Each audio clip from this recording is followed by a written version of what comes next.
आमच्या दोघांमधलं साम्य असं आहे की मी त्याच्यामध्ये माझी प्रतिकृती बघतो.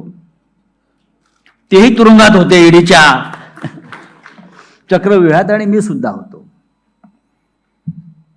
आणि साकेत गोखले हे गेल्या काही काळापासून एक तरुण राजकारणी,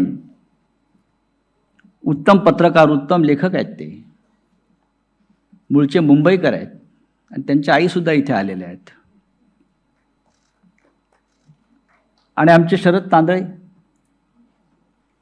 हिमतीचं काम त्याने खरोखर केलेलं आहे. उद्या तुम्ही ईडीसाठी दरवाजे उघडे ठेवा. पण एक सांगतो, यापुढे ईडी आपल्या दारामध्ये येणार नाही. ईडीचा बूच लावून ठेवलाय. मी शेवटचा माणूस होतो, ईडी याचा नादाला लागली. मैं आखिरी आदमी था जिसके साथ ईडी ने पंगा लिया. अब नहीं लेंगे.